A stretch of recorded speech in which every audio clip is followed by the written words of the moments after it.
Continuamos en Entre Líneas y ya nos vamos a meter a hablar con el primer entrevistado sobre el tema del presupuesto que ya está en la legislatura. Así es, y empieza a debatirse rápidamente. Vamos a hablar con Facundo Torres Lima, que es presidente provisorio de la unicameral y además tiene un rol político importante porque es presidente alterno del peronismo, es decir, estar en funciones. Normalmente el presidente del peronismo es el gobernador. En este caso, el gobernador cedió el cargo y es Facundo Torres con quien vamos a dialogar con respecto tanto a la cuestión presupuestaria como a la cuestión política, porque las elecciones del 26 de octubre todavía están generando consecuencias. Y además fue uno de los actores que trajo a Federico Alessandri. Así es, cada voto cuenta en la legislatura porque el peronismo perdió al legislador de Natalia Lassota, que armó rancho aparte. Escuchamos a Facundo Torres. Que el presupuesto que el día viernes el ministro de Economía presentó en la legislatura, Guillermo Acosta, tiene como aditamento y como mención especial este esfuerzo que hace la provincia en dejar de recaudar 900.000 millones de pesos en virtud del momento y de la decisión de nuestro gobernador Martín Yarlora de desinflar un poco la presión tributaria a los cordobeses. Bueno, ¿y qué características tiene para el contribuyente que está escuchando esos 900.000 millones de pesos? ¿Dónde los va a sentir? A ver, todavía no he entrado imagínense que está presentado hace 2 días, tanto yo como los legisladores no conocíamos los detalles minuciosos de cada alícuota que se ha rebajado. Sí conocíamos la intención del gobierno provincial de aflojar un poco la presión tributaria, de reducir la carga impositiva en virtud del momento que está viviendo la Argentina y por supuesto los cordobeses, pero en definitiva en dos situaciones puntuales, en los patrimoniales y también en ingresos brutos y sellos. En los patrimoniales creo que más del 40% de las cuentas, si no me equivoco, de aquellas personas que tengan un solo inmueble y el inmueble no pase un tope establecido de valor, van a pagar hasta el 30% o el 35% menos que el cedulón del año pasado. Siempre comparando cedulones en situaciones iguales, ¿no? Si lo pagó con el beneficio de contribuyente cumplidor, también el mismo cedulón. Si la casa no tiene hoy tiene una pileta y antes no tenía pileta, lógicamente no, pero si no tiene pileta, si no agrandó la vivienda, lógicamente en igualdad de condiciones de cedulones, más del 40% va a tener una reducción importantísima. No es que va a pagar lo mismo, va a pagar menos que el año pasado. Creo que hay también un 15% que van a pagar lo mismo, exactamente igual, en condiciones iguales de cedulones.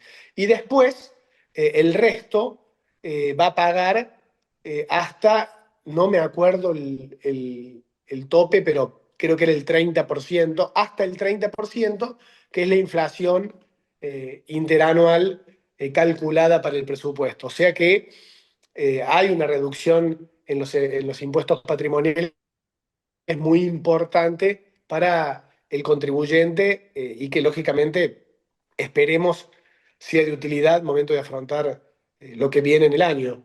Con respecto al ingresos brutos, bueno, hay varias. Ingresos brutos está mirado también de una manera que tiene que ver con darle la posibilidad a aquellos que quieren invertir, a aquellos que quieren producir, a aquellos que quieren generar fuentes de trabajo, bueno, darle facilidades en ingresos brutos para que de alguna manera inviertan y hagan crecer la economía. Nosotros siempre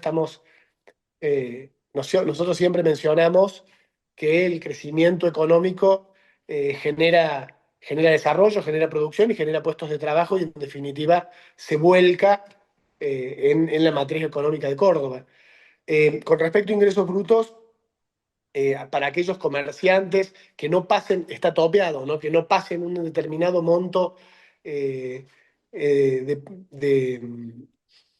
beneficio o de producción a lo largo del año, no me acuerdo cuál es el monto, pero aquellos comerciantes van a tener una reducción de ingresos brutos muy importante. Y después, lógicamente, algunas cuestiones fundamentales con respecto a ingresos brutos, 0% para la salud, para inversiones en salud, 0% para inversiones en educación, el programa de igualdad territorial que desde la legislatura aprobamos hace algunos meses ya está en funcionamiento para aquellos que hagan, para aquellos contribuyentes que hagan inversiones importantes en el sur-sur o en el noroeste. Bueno, tendrán exenciones de ingresos brutos, siempre promoviendo la producción, promoviendo el desarrollo y promoviendo la generación de puestos de trabajo, que en definitiva es lo que nosotros necesitamos para que la economía ruede y para que esta crisis que hoy vive nuestro país, bueno, golpee menos a los cordobeses.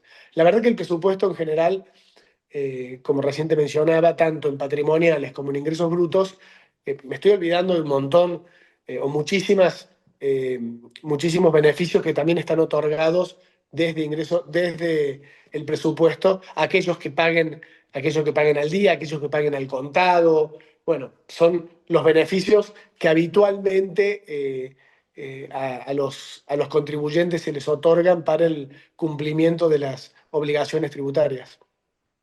Facundo, la oposición desde que se presentó el presupuesto, ha salido a cuestionarlo, diciendo, incluso la rebaja impositiva, diciendo que no hay un correlato en cuanto a la reducción del gasto público. ¿Cómo ven este cuestionamiento central en el que ha coincidido casi toda la oposición en las últimas horas? A ver, la oposición, a ver, desde el razonamiento político,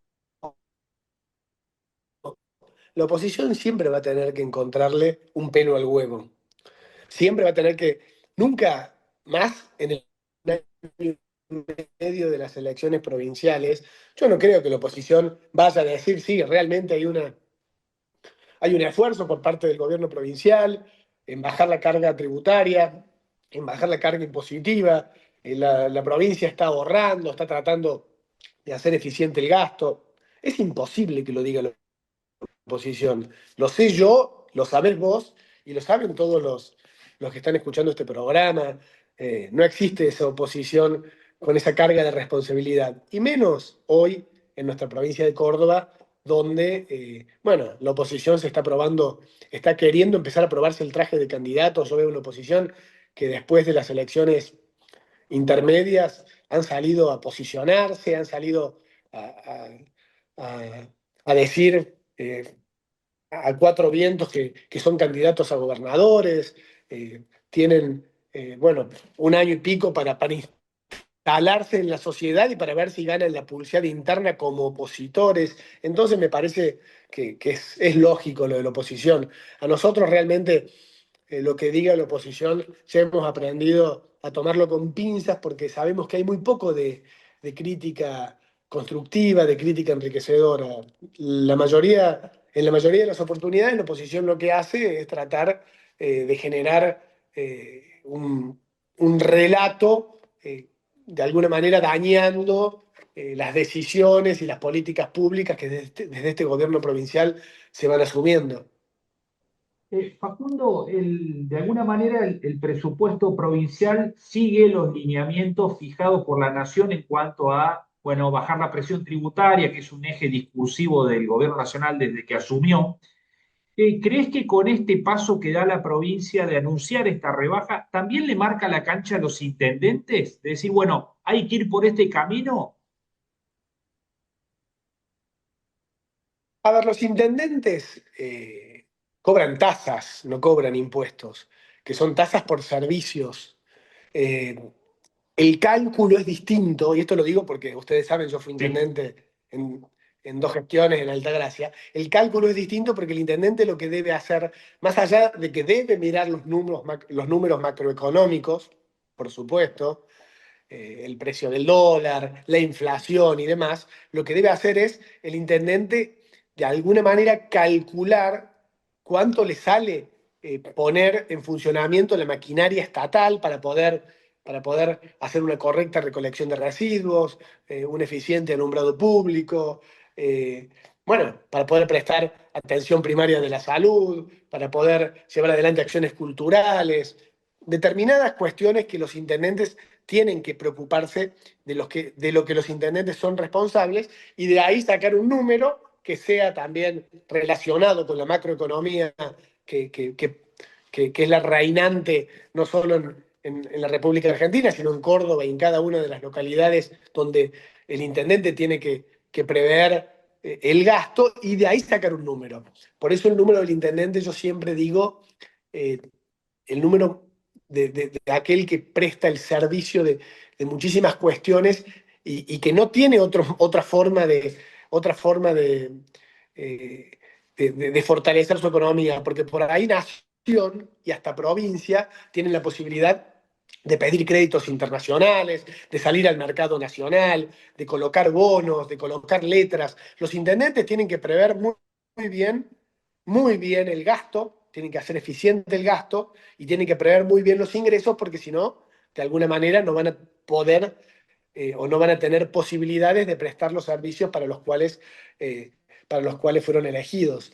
Me parece que en esas variables o con estas premisas los intendentes van a tener que tomar la determinación de poner un número al aumento de las tasas. Pero por supuesto, estoy convencido que esto que la sociedad reclama, no se lo reclamas, o que esto que la sociedad necesita, o esto que la sociedad transmite, no se lo transmite solo al gobierno nacional, sino que también nos lo transmite a todo el cuerpo político, al presidente, al gobernador, a los intendentes, a los jefes comunales, que es hacer eficiente el gasto, que es no tener déficit fiscal, que es aflojar un poco la presión tributaria en momentos donde el bolsillo está muy, pero muy flaco para la gente y de alguna manera los intendentes seguramente harán eco de esta necesidad. Hago una pregunta ya más política. Eh, este cambio de orientación en cuanto a lo impositivo, ¿obedece a ponerse más a tono con el tiempo, con los tiempos después del 26 de octubre? Es decir, bueno, surge un mensaje de las urnas, la gente nos pide que vayamos por acá. Y yo creo que, a ver, a mí me preguntaban la semana pasada qué pensaba de la elección. Yo creo que fue una elección intermedia, como todas las que se vienen sucediendo cada 4 años en la provincia de Córdoba. Eh, nosotros, nuestra elección fue incluso el número de votos superior a las anteriores, comparada, por ejemplo, con el 2021, si ustedes se acuerdan con ellas, la distancia fue mucho mayor con los que ganaron, y el 2017, donde estaba Baldassi, no sé si se acuerdan, también fue muy superior la distancia. La verdad que la elección en Córdoba fue buena, pero por supuesto nosotros teníamos la expectativa de poder romper la polarización con esta fuerza nacional, con Provincias Unidas, que entraba al escenario, que entraba al ring a disputar bueno, con los dos extremos que vienen disputándose en Argentina hace tantos años, ¿no? El kirchnerismo y el antikirchnerismo, hoy representado por Milei, antes representado por Macri y por Cambien. Eh, el saldo no fue quizás como nosotros esperábamos, pero fue positivo, ganamos un diputado más, tuvimos más votos que antes, esto hay que decirlo. Pero también hay que decirlo que a través del voto la gente va de alguna manera interpretando la realidad y dando mensajes. Y nosotros los políticos tenemos que ir escuchando también esos mensajes. Y uno de los mensajes que dio el cordobés, por lo menos, fue no volver para atrás, no volver al kirchnerismo. Y otro de los mensajes que dio fue, eh, bueno, la esperanza, vamos a darle todas las fichas a Milei con respecto al ajuste que viene llevando adelante y necesitamos que el esfuerzo también lo hagan las otras órbitas de los gobiernos. Ese fue un poco, me parece a mí, el análisis que pudimos hacer post elecciones y encontramos un gobierno nacional con otra capacidad de diálogo, con otra apertura, la charla que tuvo nuestro gobernador con Adornis, con Santilli, fue distinta a las que se venían llevando adelante. Me parece que también el gobierno nacional escuchó a las urnas, porque más allá de haber tenido un 42%, o un 41%, o un 43%, en Córdoba se da cuenta también que ese 42 o ese 40 no se refleja con lo que sacó hace 2 años, escasos 2 años, Milei en su elección contra Sergio Massa. Hay también, me parece, una apertura por parte del gobierno nacional y la necesidad existe de trabajar conjuntamente con los gobiernos provinciales. Nuestro gobernador lo ha manifestado en reiteradas oportunidades. Eh, Él está convencido de que hay que acompañar en aquellas cuestiones que no dañen al cordobés, ni el patrimonio, ni los derechos de los cordobeses, que no vayan en contra de cuestiones fundamentales que entendemos principales para, para pensar la política.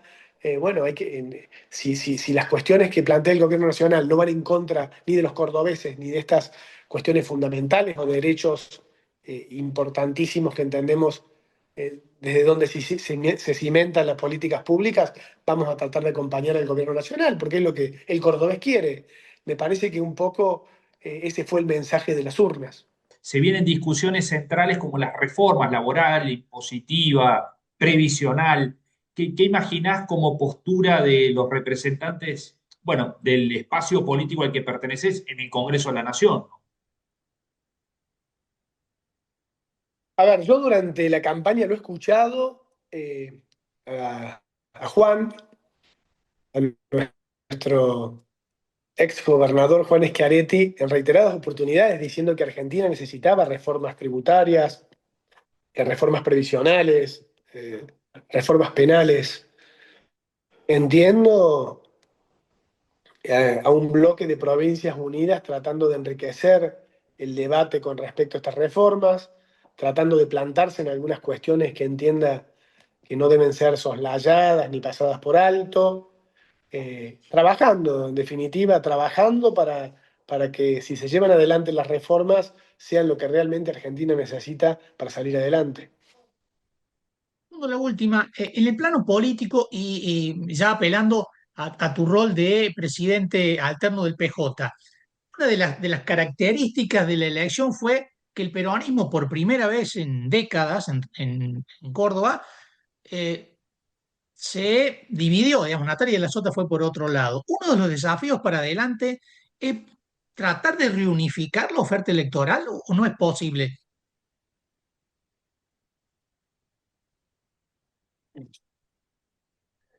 A ver, nosotros hoy formamos parte de una gran coalición que se denomina Provincias Unidas, donde está el radicalismo, donde hay dirigentes del PRO, donde está el vecinalismo, donde está el socialismo y por supuesto como columna vertebral es el PJ cordobés. El PJ cordobés que hace muchos años no forma parte del PJ nacional y que ha sido uno de los principales detractores del kirchnerismo, por lo menos en la provincia, en virtud de que no compartíamos muchísimas de las cuestiones que el kirchnerismo planteaba. Ese PJ cordobés hoy, lógicamente, debe ocupar un rol fundamental y debe ocupar un espacio preponderante en Provincias Unidas porque es la columna vertebral de esta coalición. Y para ello deberá, lógicamente, fortalecer el diálogo con todos aquellos que son parte y que por cuestiones de la política, de la vida misma, hoy se han alejado, o están en su casa, o están enojados, o de alguna manera hoy no participan. Creo que sí, que es un ejercicio que debemos hacer. Hace pocos días volvió a nuestro bloque Federico Alessandri, que fue un dirigente que compartió, y acá hablo personalmente conmigo, muchísimos años de militancia política dentro del PJ de Córdoba, de Unión por Córdoba, de Hacemos por Córdoba, fue intendente, su papá fue uno de los dirigentes más cercanos a José Manuel de la Sota, que también fue ministro, fue presidente de agencia, fue legislador, presidente de la comunidad regional, incluso el FEDE, cuando En la última gestión del gringo Schiaretti, cuando a mí me tocaba ser ministro de gobierno, era vicepresidente de la Agencia Córdoba Turismo, o sea, teníamos una relación muy cercana y por cuestiones de la política se alejó, recayó en el PJ Nacional. Y bueno, hoy en un diálogo constante, entendiendo que la realidad nacional marca fortalecer el diálogo entre aquellos que pensamos similares aquí en Córdoba, pero me preguntaban colegas tuyos si nosotros ahora éramos kirchneristas y yo los miraba con una sonrisa y les decía, che, Federico fue siempre de Unión por Córdoba, fue siempre del PJ provincial, hace un año y medio se fue por una cuestión personal y hoy vuelve a nuestro bloque. Eh, con esta, y se lo decía el periodista, le decía, entonces vos tenés que ir a preguntarle a Milei si es kirchnerista porque tiene a Scioli como ministro hace 2 años, o tenés que preguntarle si es macrista porque la tiene la Bullrich, o sea, paremos con la suspicacia y con la tontera en la pregunta. Pero sí, lógicamente, marca una actitud del PJ provincial también en poder sentarse con los dirigentes que formaron parte de nuestro esquema, en poder achicar las distancias o las diferencias que pueden haber surgido a lo largo de la vida política de cada uno. Me parece que eso es un rol fundamental que tiene que asumir el PJ. El PJ tuvo un rol importante en la campaña que pasó, fuimos a todos los comandos electorales, tratamos de hablar con los compañeros, con aquellos que estaban enojados. Acuérdense que la realidad política de Córdoba marcaba que había mucho, en virtud de la ley que prohibía la reelección, había mucho presidente de circuito que era ex intendente y hay intendentes nuevos y la relación entre los dos dirigentes no siempre es la mejor. Estas cuestiones pasan en la política porque el que llegó hace las cosas distinto al que las hacía, o el grupo cercano de confianza es otro, entonces se generan enojos, se generan suspicacias entre ellos, envidias. Y bueno, ahí el PJ es donde, desde el PJ yo intenté de alguna manera acercar las partes, hacer que todos trabajaran, y me encontré una realidad realmente muy disímil en la provincia, pero donde hay que trabajar circuito por circuito con la lógica de tratar de unir a las partes y fortalecer esto que es la columna vertebral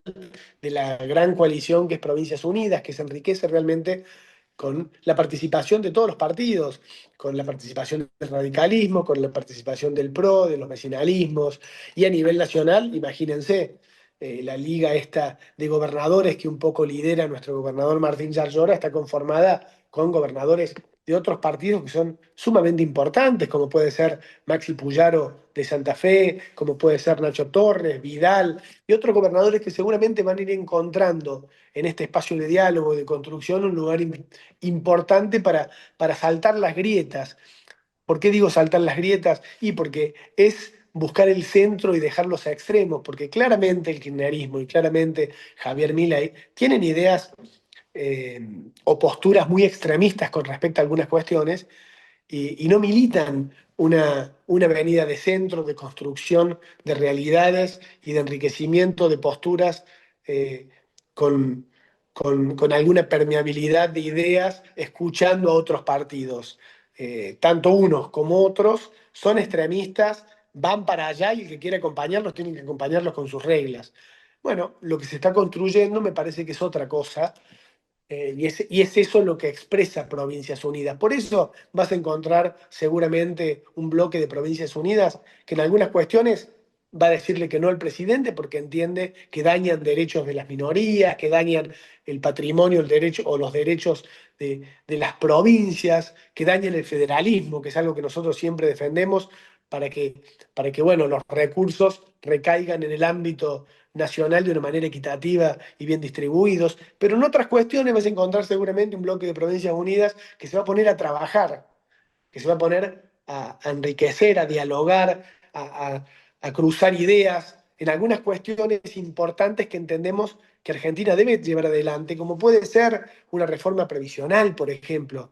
No hay sistema previsional que aguante, hoy están todas las cajas explotadas. ¿Por qué? Porque cuando se hicieron las leyes de las cajas y a los 60 años y ya una persona ya era adulta mayor, ya no trabajaba más. Hoy la gente no se jubila, hoy queremos seguir trabajando hasta otras edades porque también físicamente estamos distintos, porque antes la gente se moría a una determinada edad y hoy la gente se muere a otra edad por el avance de la tecnología, de la vida sana, de la salud.